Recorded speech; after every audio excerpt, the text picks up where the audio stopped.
तर आपले 365 दिवसाचा दुसरा दिवस आहे आज. तर आज आपण वर्कआउट करणार आहे, स्क्वॉट वर्कआउट. तर चला आज बघू स्क्वॉट वर्कआउट कशी करते आणि पहिल्यापासून बघू. आधी आपण वॉर्मअप करू, त्याच्यानंतर सुरुवात करू वर्कआउटचं. चला.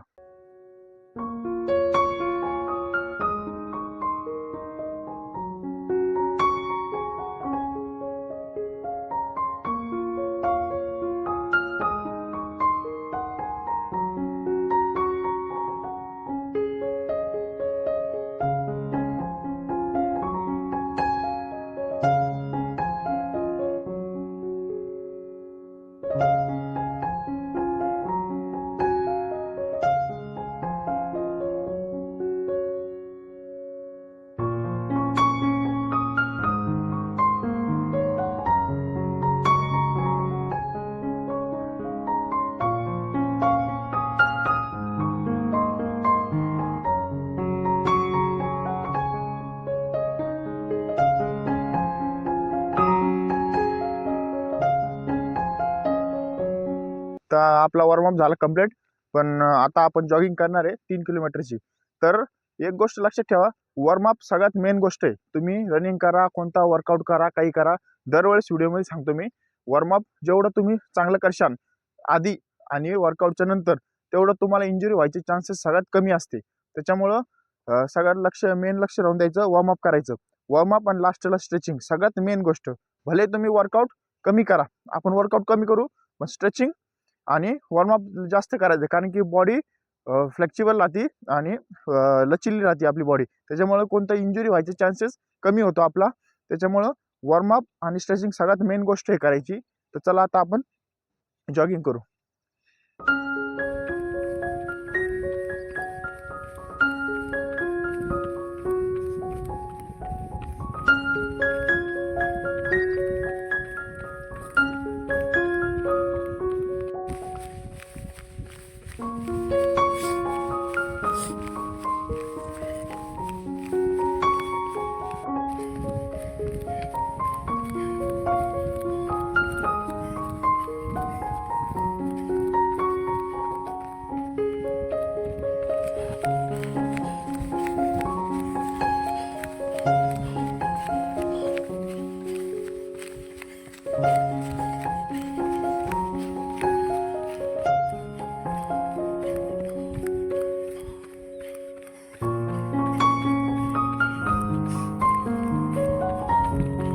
आपले 3 किलोमीटर जॉगिंग कंप्लीट झाली. तरी नॉर्मलपेक्षा थोडंसं स्टेप टाकत होतो. तर कधी पण लक्षात ठेवा, दररोज सांगतो की जॉगिंग करताना किंवा लॉंग करताना कधी पण स्टार्टिंग स्पीड ते एंडिंग स्पीड एकच पाहिजे. जशी तुम्ही स्टार्ट करता तसंच एंड झालं पाहिजे. तरच तर आपल्याला काय होतं, आपला स्टॅमिना करतो आणि आणि आपली पायाची रिदम पण आणि आपलं कॅल्क्युलेशन असतं जे रनिंग करताना, एवढ्या टाईममध्ये एवढं जायचं आपल्याला, किती एनर्जी बाकी आपली आणि कितीपर्यंत गेले तर पूर्ण आपल्याला हे अंदाज येऊन जातो. त्याच्यामुळं रनिंग लॉंग करताना किंवा जॉगिंग करताना एकसारखी स्टेप्स ठेवा. सुरुवातीला फास्ट ठेवली तर लास्टपर्यंत फास्टच ठेवा आणि सुरुवातीला नॉर्मल ठेवली तर लास्टपर्यंत नॉर्मल ठेवा. ही गोष्ट नक्की लक्षात ठेवा. ही गोष्ट फॉलो करा, मग 100% रिझल्ट भेटेल तुम्हाला. तर आता आपण थोडीशी वॉकिंग करू. आणि हां, जॉगिंग केली किंवा मॅरेथॉन केली किंवा 1600 मारलं तर वॉकिंग करायची. डायरेक्ट खाली वाकायचं नाही तर फ्लॅट झोपी जायचं, नाही तर वॉकिंग करायचं. ह्यानी काय होतं, आपल्या पायाची जे मसल असते टाईट व्हायला असते आणि नसा एकदम हिट व्हायला असत्या. त्याच्यामुळं नॉर्मल जॉगिंग केली ना एकदम रिलॅक्स होऊन जाते बॉडी पण, आणि आपली ब्रिदिंग सिस्टीम पण फास्ट चाललेली असते ना, तर ती स्लो होऊन जाते, एकदम हळूहळू स्लो करायची. त्याच्यामुळं वॉकिंग करणं सर्वात मेन गोष्ट आहे. तर चला वॉकिंग करू आणि आजचा वर्कआउट चालू करू आपण.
तर आपला आजचा वर्कआउट आपला कंप्लीट झाला. आजचा वर्कआउट होता आपला स्क्वॉट एक्सरसाइज. स्क्वॉट आपण मारले 30-30चे 10 सेट मारले. त्याच्यानंतर 400 स्किपिंग मारले, 100-100चे 4 सेट मारले. हे काय झालं, हे दुसऱ्या दिवशीचं वर्कआउट झालं आपला. स्क्वॉटनी काय होतं, आपल्या पायामध्ये ताकद येते, ग्लूट्स, थाई आणि काप्समध्ये याच्यामध्ये ताकद येते. आणि स्किपिंगनी पायात ताकद पण येते, स्टॅमिना पण वाढतो. या 2 गोष्टी आज एक्सरसाइज केल्या आपण. आजचा दुसरा दिवस आपला कंप्लीट झाला. तर चला आता आपण त्याच्यानंतर आपण स्ट्रेचिंग केली. स्ट्रेचिंग सगळ्यात मेन गोष्ट आहे करायची, कारण की स्ट्रेचिंग केल्याशिवाय तुम्ही जेवढा वर्कआउट केला, जेवढा वर्कआउटने तुमच्या पायावर आणि बॉडीवर ट्रेस येतो, ते सगळा स्ट्रेचिंगनी आणि नंतर वॉर्मअपनी सगळा निघून जातो. त्याच्यानंतर तुम्हाला दुसरे दिवस एक्सरसाइज करायला एकदम बॉडी फ्री होऊन जाते. त्याच्यानंतर त्याच्यासाठी कंपल्सरी तुम्ही वॉर्मअप झाल्यावर स्ट्रेचिंग सगळ्यात मेन गोष्ट आहे करायची. आणि कोणकोणते स्टेप आहे ते आपण सगळे बघितले आज. सगळ्यात बेसिक स्टेप हे. तर ह्याच्यापेक्षा ॲडव्हान्स पण आहे स्ट्रेचिंग, ती आपण दुसऱ्या ह्याच्यामध्ये बघू. तर आजचा वर्कआउट संपला आपला. भेटूया नेक्स्ट वर्कआउटमध्ये. बाय.